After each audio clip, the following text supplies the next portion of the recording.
Hello दोस्तों, आप सभी का स्वागत है हमारे यूट्यूब चैनल एसएसए कोचिंग पे। दोस्तों, आज हम लोग जो प्रश्न करने वाले हैं, जो इसमें इकोनॉमिक्स से संबंधित प्रश्न और जियोग्राफी से जो प्रश्न पूछे जाते हैं एग्जाम में, वह प्रश्न हम लोग इसमें करेंगे। और यह जो कि आज वीडियो लंबी हो सकती है, तो चलिए हम लोग स्टार्ट करते हैं। आज का पहला प्रश्न, और वीडियो को एक बार लाइक शेयर जरूर कर दीजिएगा, ठीक ना। तो चलिए हम लोग स्टार्ट करते हैं, वीडियो स्टार्ट करते हैं। आज का पहला प्रश्न, जो कि एग्जाम के लिए यह अंतिम प्रहार है, ठीक ना। बिहार शिक्षक भर्ती के लिए अंतिम प्रहार, आप लोग इससे तो करते रहिएगा। चलिए हम लोग आज का पहला प्रश्न करते हैं। तो आज का पहला प्रश्न, वस्तुओं के आयात एवं निर्यात पर लगाया जाने वाला कर किस नाम से जाना जाता है। तो वस्तुओं के आयात एवं निर्यात पर लगाया जाने वाला कर जो है वह किस नाम से जाना जाता है, तो वह हमारा जाना जाता है सीमा शुल्क। इसमें जो आयात और निर्यात पर जो लगाया जाने वाला कर होता है वो सीमा शुल्क होता है। और यह पूछा जाए तो यह अप्रत्यक्ष कर होता है। क्या होता है? अप्रत्यक्ष कर होता है। ये भी आपको याद रखना है, अप्रत्यक्ष कर होता है, ठीक ना। तो यह आपसे पूछा जा सकता है। चलिए आगे चलते हैं। भारत ने किस पंचवर्षीय योजना के दौरान मिश्रित अर्थव्यवस्था को अपनाया था। तो आपको ये बात याद रखना है, जो मिश्रित अर्थव्यवस्था को अपनाया था, यह आपको बताना है किस पंचवर्षीय योजना के तहत। तो आपको याद रखना कि यह द्वितीय पंचवर्षीय योजना थी, जो कि 1956 से 1961 तक, कितना थी, 1961 तक यह थी। तो आपको इतनी बातें याद रखना। चलिए आगे चलते हैं। खुले बाजार की क्रिया किस नीति का अंग है। तो खुले बाजार की क्रिया जो है वह किस नीति का अंग है, यह आपको बताना है। तो यह जो है उपरोक्त में से कोई नहीं। देखिए, खुले बाजार की जो प्रक्रिया होती है, एक हमारी जो खुली बाजार की प्रतिक्रिया होती है, नीति होती है, वह दो प्रकार की होती है। कितने प्रकार की होती? दो प्रकार की होती है। एक होती है हमारी अस्थाई, ठीक ना, एक अस्थाई होती है, और एक अस्थाई बाजार संचालन होता है। एक अस्थाई बाजार संचालन यह होता है। तो यह दो प्रकार की होती है खुले बाजार की क्रिया नीति, ठीक ना। तो यह आपको याद रखना है। चलिए, भारत में बैंकों का राष्ट्रीयकरण हुआ था। तो भारत में बैंकों का राष्ट्रीयकरण हुआ था, यह आपको बताना है कब हुआ था। तो भारत में जो बैंकों का राष्ट्रीयकरण हुआ था 1969 में किया गया था, जो कि 19 जुलाई 1969 में किया गया था। 69 में किया गया था, जिसमें 14 बैंकों का राष्ट्रीयकरण किया गया था, ठीक ना। 14 बैंकों का राष्ट्रीयकरण किया गया था, ठीक ना। यह एग्जाम में पूछा जा सकता है। अगर इसी में पूछा जाए कि आरबीआई जो है, आरबीआई रिजर्व, यह इसका राष्ट्रीयकरण कब हुआ था, तो आप यह बताइएगा कि 1 जनवरी 1949 को कब हुआ था। 1949 को आरबीआई का राष्ट्रीयकरण हुआ था। अगर एसबीआई का राष्ट्रीयकरण पूछा जाए तो एसबीआई का राष्ट्रीयकरण हुआ था हमारा 1 जुलाई। कब हुआ था? 1 जुलाई जो कि 1955 में। कब हुआ था? 1955 में एसबीआई का राष्ट्रीयकरण हुआ था। इसमें जो ऑप्शन हमारा से होगा, ठीक ना, यह सी ऑप्शन से होगा। आगे चलते हैं। प्रधानमंत्री किसान सम्मान निधि योजना किस तारीख को शुरू की गई थी। तो यह आपको बताना है, जो प्रधानमंत्री किसान सम्मान निधि योजना, यह किस तारीख को शुरू की गई थी। तो यह ऑप्शन जो हमारा से होगा सी, 1 फरवरी 2019 को। गरीबी रेखा को निर्धारित करने के लिए कौन सा संगठन सर्वेक्षण करता है।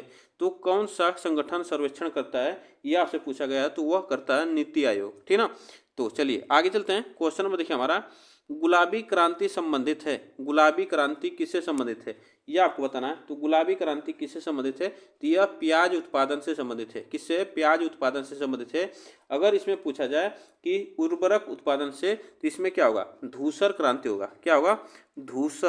धूसर क्रांति यह संबंधित है, क्रांति से संबंधित है, धूसर क्रांति से संबंधित है। अगर अंडा से संबंधित जो क्रांति होती है वह रजत क्रांति होती है, रजत क्रांति होती है, ठीक ना। तो यह आपसे पूछा जा सकता है। चलिए आगे चलते हैं। रॉबिनहुड प्रभाव निम्नलिखित में से किससे संबंधित है। रॉबिनहुड प्रभाव निम्नलिखित में से किससे संबंधित है, तो आप याद रखिएगा आय पुनर्वितरण से, ठीक ना। आगे चलते हैं। डेयरी उद्योग आर्थिक गतिविधि के किस क्षेत्र में आता है। जो डेयरी उद्योग है वह आर्थिक गतिविधि के किस क्षेत्र में आता है, यह आपको बताना है। कौन सा ऑप्शन सही होगा इसमें, तो यह प्राथमिक क्षेत्र में आता है, ठीक ना। प्राथमिक क्षेत्र में आता है। जो कि डेयरी उद्योग होता है यह पशुपालन से संबंधित होता है, पशुपालन से संबंधित है, ठीक। आगे चलते हैं। भारत के संविधान में पंचवर्षीय योजना की अवधारणा किस देश से ली गई है? तो यह आपको बताना है। जो भारत के संविधान में जो पंचवर्षीय योजना है वह किस देश से ली गई है, यह अगर पूछा जाए तो यह आप याद रखिएगा रूस से। किससे? रूस से ली गई है, रूस से ली गई है। आगे चलते हैं, क्वेश्चन नंबर देखिए हमारा, निम्न में से कौन सा एक राष्ट्रीय खाद्य सुरक्षा मिशन में शामिल नहीं है? तो आपको बताना है कौन सा एक राष्ट्रीय खाद्य सुरक्षा में मिशन में शामिल नहीं है। तो यह आपको बताना है कौन सा शामिल नहीं है, तो वह तिलहन, ठीक ना, तिलहन वो जो है इसमें शामिल नहीं है। जो राष्ट्रीय खाद्य सुरक्षा से में शामिल है वह चावल है, गेहूं है और दलहन है। क्या है? दलहन। दलहन जो है यह राष्ट्रीय खाद्य सुरक्षा में शामिल है, गेहूं, चावल और दलहन, जो कि इसमें तिलहन नहीं है। आगे चलते हैं, नीति आयोग अस्तित्व में कब आया था? नीति आयोग अस्तित्व में कब आया था? आपसे पूछा जाता है। तो नीति आयोग जो आया था अस्तित्व में 1 जनवरी 2015 में। ठीक, आगे चलते हैं, भारत की पहली स्वदेशी एंटी रेडिएशन मिसाइल का नाम क्या है? तो आपको बताना है कि भारत की पहली स्वदेशी एंटी रेडिएशन मिसाइल का नाम क्या है, यह आपको याद रखना है। तो वह जो है इसमें ऑप्शन जो हमारा से होगा, ई ऑप्शन से होगा, उसका नाम है रुद्रम। क्या? रुद्रम 1। रुद्रम 1 आप इसको याद रखिए। रुद्रम 1 जो है इसका नाम है, एंटी रेडिएशन मिसाइल का नाम है। आगे चलते हैं, भारत का 13वां प्रधान बंदरगाह किस राज्य में स्थापित किया जाने वाला है? तो आपको बताना है 13वां प्रधान बंदरगाह किस राज्य में स्थापित किया जाने वाला है? तो यह महाराष्ट्र में। कहाँ पे? महाराष्ट्र में। आगे चलते हैं, भारत में किस वर्ष रेल बजट को आम बजट में मिलाया गया था? तो भारत में किस वर्ष रेल बजट को आम बजट में मिलाया गया था, यह आपको बताना है। तो यह 2017 में मिलाया गया था। कब मिलाया गया था? 2017 में। आगे चलते हैं, प्रधानमंत्री किसान सम्मान निधि योजना, यह अभी क्वेश्चन रिपीट हुआ है। चलिए आगे चलते हैं, इसमें क्वेश्चन है देखिए, भारत में काली क्रांति संबंधित है। तो भारत में काली क्रांति संबंधित है, यह आपको बताना है। तो काली जो क्रांति संबंधित है वह कच्चा तेल उत्पादन से संबंधित है। कच्चा तेल उत्पादन से संबंधित है। भारत की नकदी फसल कौन सी नहीं है, यह आपको बताना है। भारत की जो नकदी फसल कौन सी नहीं है, तो वह जौ। जौ जो है यह नकदी फसल नहीं है। आगे चलते हैं, भारत में प्रथम पंचवर्षीय योजना का आधार क्या था? आधार था, तो बताइए, भारत में प्रथम पंचवर्षीय योजना का आधार था, तो इसमें कौन सा ऑप्शन से होगा? हैरोल्ड डोमर मॉडल, ठीक ना, हैरोल्ड डोमर मॉडल था। आगे चलते हैं, आर.एन. मल्होत्रा कमेटी संबंधित है। आर.एन. मल्होत्रा कमेटी संबंधित है, किससे संबंधित है? तो यह बीमा क्षेत्र से संबंधित है। सरकारी व्यय को नियंत्रित करने का प्राधिकारी है। तो सरकारी व्यय को नियंत्रित करने का प्राधिकारी कौन होता है? तो वह होता है वित्त मंत्रालय। कौन होता है? वित्त मंत्रालय होता है। आगे चलते हैं, भारत की अधिकतम विदेशी मुद्रा किसके निर्यात से कमाता है? तो भारत अधिकतम विदेशी मुद्रा किसके निर्यात से कमाता है, यह आपको याद रखना है। तो वह कपड़ा से कमाता है, ठीक ना, कपड़ा से कमाता है। आगे चलते हैं, क्वेश्चन देखिए, ये निम्नलिखित में से पूछा जाता है। देखिए, निम्नलिखित में से कौन सा क्रेडिट की शर्तों के अंतर्गत नहीं आता है?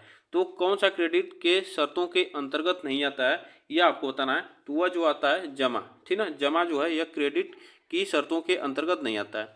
आरबीआई के बारे में निम्नलिखित में से कौन सा गलत है? आरबीआई के बारे में कौन सा गलत है, यह आपको बताना है। इसमें बताइए कौन सा गलत है।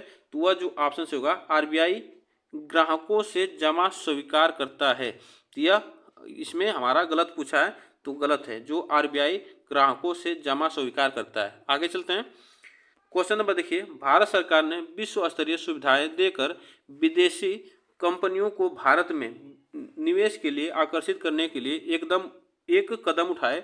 इन औद्योगिक क्षेत्रों का क्या कहते हैं? इन औद्योगिक क्षेत्रों को क्या कहते हैं, यह आपको बताना है। इसमें कौन सा ऑप्शन हमारा से होगा, ठीक ना, इसमें आपको बताना है। तो इसमें जो होता है, इन औद्योगिक क्षेत्रों को कहा जाता है कि हम इसमें कौन सा ऑप्शन से होगा? तो यह SEZ विशेष आर्थिक क्षेत्र होता है, special economic zone. Special economic इसका फुल नेम है, स्पेशल इकोनॉमिक जोन। आगे चलते हैं, क्वेश्चन नंबर देखिए, ये क्वेश्चन है, GDP एक विशेष वर्ष के दौरान उत्पादित डैश डैश का कुल मूल्य है। तो आपको बताना है इसमें कौन सा ऑप्शन हमारा से होगा, ठीक ना। तो इसमें जो ऑप्शन से होगा हमारा B ऑप्शन से होगा, सभी अंतिम सामान और सेवाएं, ठीक ना। आगे चलते हैं, भारत में काली क्रांति, क्वेश्चन नंबर यह रिपीट हुआ। आगे चलते हैं। देखिए, अपने नागरिकों को भारत से उनके कार्यों के बारे में सवाल करने का अधिकार देने के लिए कौन सा अधिनियम पारित किया गया था? तो यह अधिनियम जो पारित किया गया था वह कौन था?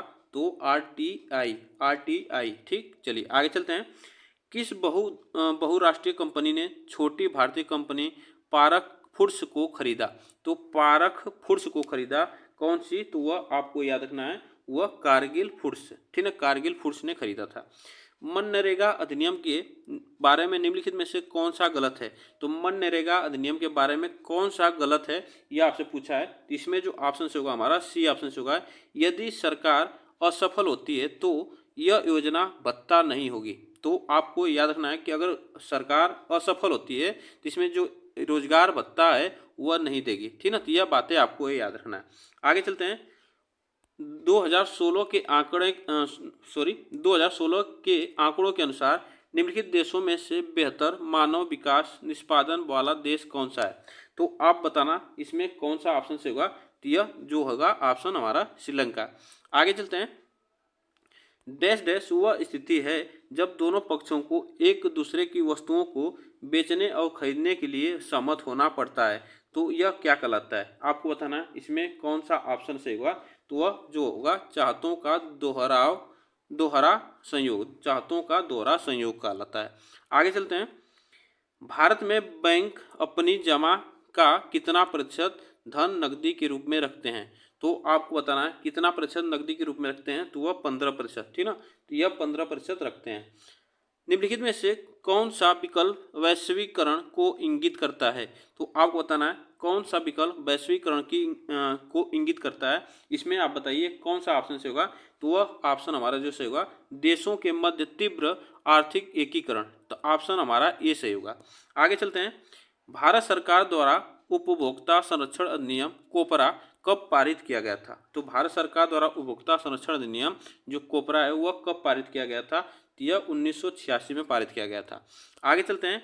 भारत में राष्ट्रीय उपभोक्ता दिवस मनाया जाता है। तो भारत में जो उपभोक्ता दिवस कब मनाया जाता है? यह 24 दिसंबर को मनाया जाता है। भारत में राष्ट्रीय उपभोक्ता दिवस 24 दिसंबर को मनाया जाता है। आगे चलते हैं। अनुचित व्यापार प्रथाओं एवं शोषण के विरुद्ध उपभोक्ताओं के पास कौन सा अधिकार है? तो आप बताइए इसमें कौन सा ऑप्शन से होगा। इसमें ऑप्शन हमारा से होगा उपरोक्त में से कोई नहीं। इतनी बातें आपको याद रखना। अगर बात की जाए संविधान की, तो संविधान में जो मौलिक अधिकार है वह 6 हैं। कितने हैं? मौलिक अधिकार 6 हैं भारत के संविधान में, ठीक, नागरिकों को प्राप्त है। तो यह आपसे पूछा जाता है अगर शोषण के विरुद्ध जो अधिकार है वो संविधान के तीसरा मौलिक अधिकार है। तो इसमें जो यह दिया है तो यह तीसरा मौलिक अधिकार है। लेकिन यहाँ पे अनुचित व्यापार प्रथाओं एवं शोषण के विरुद्ध उपभोक्ता के पास पूछा है, इसमें कोई नहीं है। ठीक, आगे चलते हैं। क्वेश्चन नंबर देखिए हमारा, देशों के मध्य विकास की तुलना का मुख्य गुणांक है। तो देशों के मध्य विकास की तुलना का मुख्य गुणांक क्या है यह आपको बताना है। तो यह आपको बताना इसमें कौन सा ऑप्शन हमारा सही होगा, ठीक ना। तो यह एग्जाम में पूछा जाता है। तो इसमें जो ऑप्शन से होगा वो हमारा आय, क्या होगा? आय ऑप्शन हमारा इसमें सही होगा। ठीक, आगे चलते हैं। औसत आय और भी किस नाम से जानी जाती है? औसत आय और किस नाम से जानी जाती है यह बताइए कौन सा ऑप्शन से होगा। तो वह प्रति व्यक्ति आय, जो औसत आय होती है वह प्रति व्यक्ति आय होती है। आगे चलते हैं। मानव विकास रिपोर्ट किस संगठन द्वारा प्रकाशित की जाती है? तो मानव विकास रिपोर्ट किस संगठन द्वारा प्रकाशित की जाती है? तो यह प्रकाशित की जाती है यूएनडीपी के द्वारा प्रकाशित की जाती है। आगे चलते हैं। अर्थव्यवस्था में तृतीय श्रेणी का उद्योग और क्या कहलाता है? तो बताइए इसमें जो तृतीय श्रेणी का उद्योग और क्या कहलाता है, इसमें कौन सा ऑप्शन हमारा से होगा? तो वह कहलाता है सेवा क्षेत्र। क्या कहलाता है? सेवा क्षेत्र कहलाता है। आगे चलते हैं। मनरेगा 2005 के अंतर्गत सरकार द्वारा ग्रामीण बेरोजगार को एक वर्ष में कितने कार्य दिवस के रोजगार की गारंटी दी जाती है? तो आपको याद रखना है कि मनरेगा 2005 के अंतर्गत जो ग्रामीण बेरोजगार हैं वह एक वर्ष में कितने कार्य दिवस मतलब काम करेंगे उसकी गारंटी देता है। तो इसमें आपको याद रखना है वो 100 दिन। कितने दिन? 100 दिन। ठीक, चलिए आगे चलते हैं। देखिए पूछा जाता है कि दक्षिण अफ्रीका की सबसे लंबी नदी है। तो दक्षिण अफ्रीका की सबसे लंबी नदी कौन सी है, यह आपको बताना है। तो इसमें कौन सा ऑप्शन हमारा सही होगा, तो वह दक्षिण अफ्रीका की सबसे लंबी नदी है अमेजन। चलिए आगे चलते हैं। भारत का अधिकतम गेहूं उत्पादक राज्य, तो भारत का सबसे अधिकतम गेहूं उत्पादक राज्य कौन सा है, यह आपको बताना है। तो वह उत्तर प्रदेश है। कौन सा है, उत्तर प्रदेश। रियो पृथ्वी शिखर सम्मेलन 1992 के एजेंडा 21 में निहित है। तो यह आपको बताना है कौन सा निहित है, तो यह उपरोक्त में से एक से अधिक, ठीक ना। यह पर्यावरण संरक्षण, वैश्विक सतत विकास और विश्व शांति, यह सभी उसमें निहित है। आगे चलते हैं। विश्व का सबसे अधिकतम कोयला उत्पादक देश कौन सा है, तो वह आपको याद रखना है, वह चीन है। कौन है, चीन है। आगे चलते हैं। भारत में सबसे पुराना तेल का भंडार कहाँ है, तो आपको बताना है इसमें तेल का भंडार सबसे पुराना वह कहाँ है, इसमें कौन सा ऑप्शन हमारा सही होगा। तो इसमें जो ऑप्शन से होगा हमारा ई ऑप्शन से होगा। देखिए सबसे पुराना अगर भारत की बात की जाए तो वह डिगबोई है। कौन सा है, डिगबोई, डिगबोई। तो यह बातें आपको याद रखना है, जो कि असम राज्य में है। असम राज्य में है, जो कि 1901 में इसकी खुदाई हुई थी। 1901 में इसकी खुदाई हुई थी, यह आपको याद रखना है। चलिए 1901 में इसकी स्थापना हुई थी। ठीक, आगे चलते हैं। विश्व में एल्युमिनियम का सबसे बड़ा उत्पादक है। विश्व में एल्युमिनियम का सबसे बड़ा उत्पादक कौन सा है, यह आपको बताना है। तो इसमें कौन सा ऑप्शन से होगा हमारा, उपरोक्त में से कोई नहीं। एल्युमिनियम का विश्व में सबसे बड़ा उत्पादक जो है वह चीन है। कौन है, चीन है। चलिए आगे चलते हैं। ग्रेट विक्टोरिया मरुस्थल कहाँ स्थित है, तो ग्रेट विक्टोरिया मरुस्थल कहाँ पे है, तो यह आपको बताना है। इसमें कौन सा ऑप्शन से होगा, तो यह ऑस्ट्रेलिया में। कहाँ पे, ग्रेट विक्टोरिया मरुस्थल कहाँ पे है, ऑस्ट्रेलिया में। आगे चलते हैं। एल्युमिनियम किस कच्चे माल से निकाला जाता है, एल्युमिनियम किस कच्चे माल से निकाला जाता है, यह आपको बताना है। कौन सा ऑप्शन इसमें हमारा सही होगा, तो एल्युमिनियम जो है वह बॉक्साइट से निकाला जाता है। आगे चलते हैं। क्वेश्चन नंबर देखिए हमारा, गोभी मरुस्थल कहाँ स्थित है, गोभी मरुस्थल कहाँ पे स्थित है, तो गोभी मरुस्थल जो स्थित है वह चीन में स्थित है। आगे चलते हैं। सीन नदी किस नगर से होकर बहती है, सीन नदी यह किस नगर से होकर बहती है, तो यह आप याद रखिए पेरिस नगर जो है शहर है, यहाँ से बहती है। आगे चलते हैं। विश्व में कच्चे पटसन का प्रमुख उत्पादक है, तो विश्व में कच्चे पटसन का जो प्रमुख उत्पादन वह कौन सा है, तो वह भारत है। कौन, भारत है। आगे चलते हैं। निम्न में से किस भारतीय राज्य में लौह अयस्क उपलब्ध नहीं है, तो आप बताइएगा लौह अयस्क उपलब्ध नहीं है, तो यह आपको बताना है। तो इसमें कौन सा ऑप्शन हमारा सही होगा, ठीक ना। इसमें ऑप्शन हमारा बी सही होगा। चलिए आगे चलते हैं। दक्षिण गंगोत्री कहाँ स्थित है, तो दक्षिण गंगोत्री कहाँ पे स्थित है, तो यह अटलांटिक में जो महासागर है, जो कि गोंडवाना लैंड से यह विखंडन होकर यह बना है। यह आपको याद रखना है, यह जो कि 5वां अटलांटिक महासागर है, ठीक ना, नंबर से 5वां अटलांटिक महासागर है। तो यह ऑप्शन हमारा बी सही होगा। आगे चलते हैं। देखिए स्वर्णिम चतुर्भुज सुपर हाईवे समय और दूरी को कम करने के लिए भारत के 4 प्रमुख शहर को जोड़ता है। निम्नलिखित में से किस विकल्प में से वे शहर शामिल नहीं है, तो यह आपको बताना है। इसमें कौन सा वह विकल्प शामिल नहीं है, ठीक ना। तो इसमें कौन सा वह विकल्प विकल्प में वे शहर शामिल है, तो वह आप बताना। इसमें शामिल जो है तो वह दिल्ली, कोलकाता, चेन्नई और मुंबई, यह जो शहर हैं वह शामिल है। जो स्वर्णिम चतुर्भुज है, जो पूरे भारत को जोड़ता है, यह एक हाईवे है, सुपर हाईवे है। तो यह जोड़ता है 4 यह प्रमुख शहरों को। ठीक, आगे चलते हैं। निम्नलिखित में से कौन सा बंदरगाह आज़ादी के बाद सबसे पहले बनाया गया था, तो आज़ादी के बाद सबसे पहले बनाया गया था वह कांडला बंदरगाह, ठीक ना। कांडला बंदरगाह आज़ादी के बाद बनाया गया था। झारखंड, छत्तीसगढ़ और मध्य प्रदेश राज्य खनिज और डैश डैश निक्षेप के मामले में समृद्ध है, तो यह आपको बताना है वह किस मामले में समृद्ध है, तो वह कोयला के मामले में, यह निक्षेप मामले में समृद्ध है। आगे चलते हैं। निम्नलिखित में से कौन सा देश विश्व में चावल का सबसे बड़ा उत्पादक है, तो विश्व में चावल का सबसे बड़ा उत्पादक देश कौन सा है? तो वह चीन है। कौन सा है? चीन है। भारत में राष्ट्रीय वन नीति किस वर्ष से लागू की गई? तो भारत में वन नीति जो है किस वर्ष से लागू की गई है, यह आपको याद रखना है। तो वह 1952 से लागू की गई। सॉरी, हाँ, 1952 से लागू की गई। आगे चलते हैं। देखिए क्वेश्चन नंबर देखिए हमारा, भूदान ग्राम दान आंदोलन, जिससे रक्तहीन क्रांति के नाम से भी जाना जाता है, किसके द्वारा शुरू किया गया था? तो यह आपसे पूछा है कि यह किसके द्वारा शुरू किया गया था? तो यह विनोबा भावे के द्वारा शुरू किया गया था 1951 में। कब किया गया था? 1951 में किया गया था। आगे चलते हैं। कुछ टूथपेस्ट में चमक किस खनिज से आती है? तो वह अभ्रक से आती है। किससे आती है? अभ्रक से आती है। आगे चलते हैं। बिहार में कौन सा थर्मल पावर प्लांट मौजूद है? तो आप बताइए बिहार में कौन सा थर्मल पावर प्लांट स्थित है? इसमें कौन सा ऑप्शन हमारा सही होगा? तो वह बरौनी स्थित है। ठीक, आगे चलते हैं।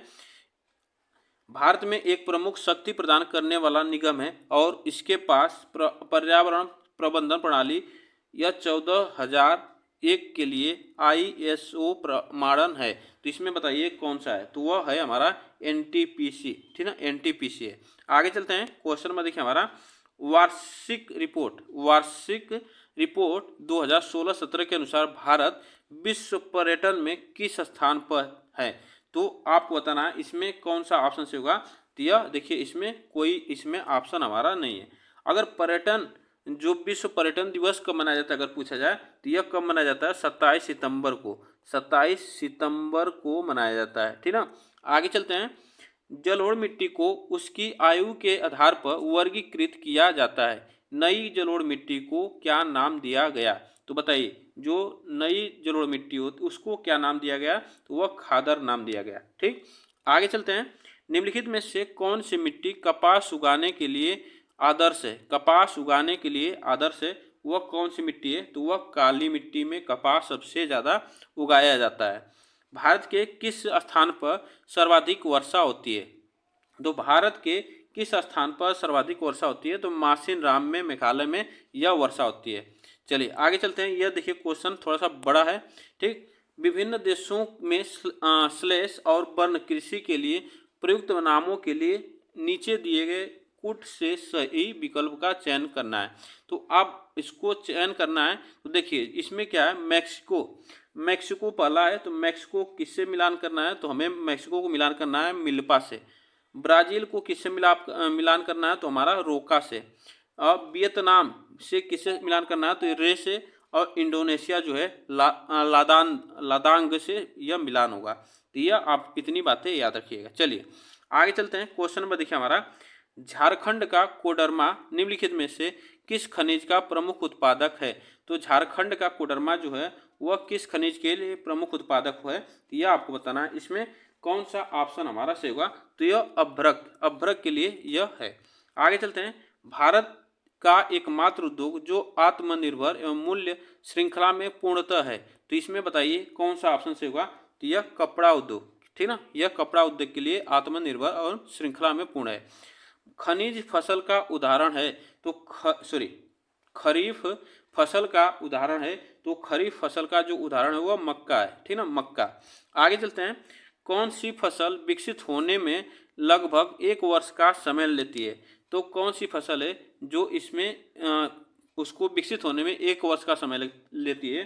तो वह कौन सी फसल है? तो इसमें उपरोक्त में से कोई नहीं है, वह फसल है गन्ना। ठीक ना, जो गन्ना है वह इसको 1 वर्ष का समय लगता है। ठीक, आगे चलते हैं।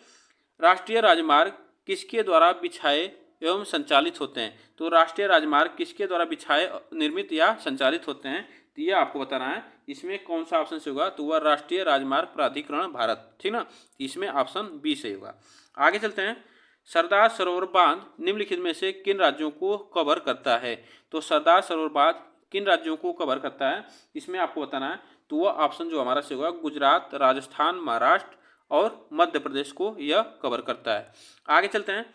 अधिकांश नदी घाटी परियोजना जो बाढ़ की रोकथाम के लिए भी निर्माणित हुई, परंतु इनसे बाढ़ की स्थिति और भयावह हुई क्योंकि।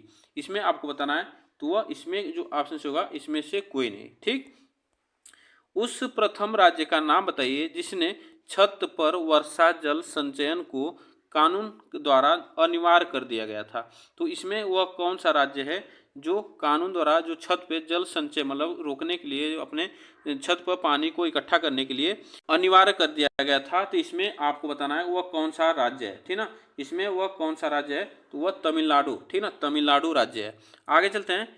कृषि रिपोर्ट 2017 के अनुसार भारत विश्व में डैश डैश उत्पादक का दूसरा बड़ा देश है। तो वह किसके लिए दूसरा सबसे बड़ा देश है, तो यह आपको बताना है इसमें कौन सा ऑप्शन से होगा। तो इसमें हमारा उपरोक्त में से कोई नहीं। तो यह बातें आपको याद रखना है। इसमें उपरोक्त में से एक से अधिक ऑप्शन होगा। चावल गन्ना के लिए जो भारत है वह दूसरे स्थान पे है। अगर चावल सिर्फ पूछा जाए तो चावल जो है वह चीन सबसे ज़्यादा उत्पादन करता है। चीन सबसे ज़्यादा उत्पादन करता है। ठीक ना, यह आपको याद रखना है। चलिए आगे चलते हैं। इसमें पूछा जाता है बार बार एग्जाम में, और इसमें गन्ना के लिए अगर पूछा जाए तो गन्ना सबसे ज़्यादा जो है ब्राज़ील उत्पादन करता है। ब्राज़ील उत्पादन करता है गन्ना। आगे चलते हैं। किसानों के फायदे के लिए संस्थागत सुधार था। तो किसानों के फायदे के लिए जो संस्थागत सुधार था वह क्या था, तो भूमि सुधार। क्या था, भूमि सुधार। आगे चलते हैं। भारत में असुरक्षित प्रजाति है। तो भारत में असुरक्षित प्रजाति कौन सी है, तो इसमें आपको बताना है जो एशियाई हाथी हैं, गांगेय डॉल्फिन है, काला हिरण, यह सभी जो है क्या है, यह असुरक्षित प्रजाति हैं। इनकी संख्या क्या हो रही है, दिन पे दिन कम हो रही है। तो उपरोक्त में से एक से अधिक। भारत में वन संसाधनों के हास्य का प्रमुख कारण है। तो भारत में वन संसाधनों के हास्य का प्रमुख कारण क्या है, तो यह आपको याद रखना है कृषि का विस्तार। सबसे ज़्यादा कृषि का विस्तार जब हो रहा है तो वनों को काटकर कृषि के लिए खेती बनाई जा रही है। आगे चलते हैं। इसमें देखिए पारिस्थितिकी खेती की परंपरागत विधियों द्वारा नई पद्धतियों के विकास को किसके द्वारा प्रचलित किया गया, तो यह आप बताइए इसमें कौन सा ऑप्शन से होगा। तो वह प्रचलित किया गया था उपरोक्त में से एक से अधिक। तो यह बीज बचाओ आंदोलन और नवधान्य आंदोलन और तवा मत्स्य संघर्ष, यह सभी के लिए किया गया था। आगे चलते हैं। और देखिए यह हम लोग इसमें प्रश्न देखे, पूरे 80 प्रश्न इसमें हम लोग देखे हैं। तो आप लोग बताइए इसमें यह वीडियो आप लोगों को कैसा लगा, और वीडियो को एक बार लाइक शेयर जरूर कर दीजिएगा। फिर मिलते हैं नेक्स्ट वीडियो के साथ, तब तक के लिए थैंक यू सो मच आप सभी को। और वीडियो को एक बार शेयर जरूर कर दीजिएगा, चैनल को सब्सक्राइब कर लीजिएगा। ठीक, चलिए।